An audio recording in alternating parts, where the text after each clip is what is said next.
Hello everyone, have a good day. So karon, idimon ako sa inyo unsaan ako pagama ang ako ang tambal sa akong bukol sa utok dili ha. Kuan siya guys, thyroid problem. So, ano siya? Ato na siyang panitan, halangan isod po sa nato nagbutang di man may botelya. So mo na kung magipanitan ako siya, mura na siya gabi guys. Kaya ang iyang sulod ani gamay ra. O pero nalitay ko, kadako-dako day yung sulod.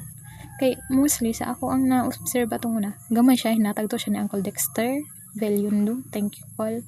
So karon pa nakausap ani ang kani ang gakuan ni akong kuya kay gidton siya siyang trabaho, nakakita siya ginani. So ang iyang daon ani guys, mura ra siya talisay no, pareha ra sila daon sa talisay. So mo na siya naupaw na, mura na imong ulo sinaw, charot lang.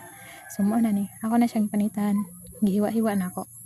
Karon maigo siya sa botelya nga akong gisudlan. So kalagpad man na di pa man na maigo, gagmay pag yun na nato ba para sa gamay sa imong utok ta, charot. So muna na siya guys, ang putol-putol. So wala ko gagamit diha o plato or yahang or anything ang gamiton sa kusina. Kaya ngano, kablo mo.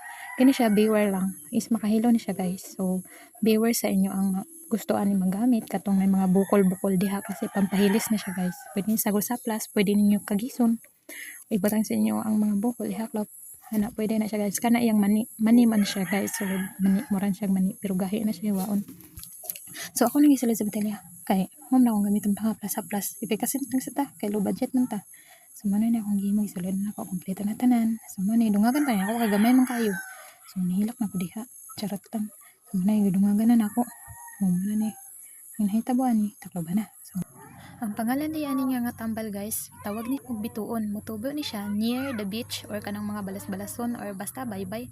Mura ni siya og kuan guys kanang talisay. So mo na ni akong i-demo sa inyo giplasan ako ang bukol, kita man na nagdagan-dagan mo na akong Twitter guys. Wako kabalog to sa na or dili kasi wa man lagi tay kwarta nga ika-afford sa atong opera. So maoning nag-herbal na lang sa ko.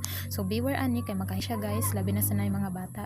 Ayaw ninyo taka iubutang kay basig inumon or kanang magamit mo ani manghunaw mo gasan inyong kamot kay makahilog. So maora to, don't forget to like, follow and share and paki-subscribe na din. God bless.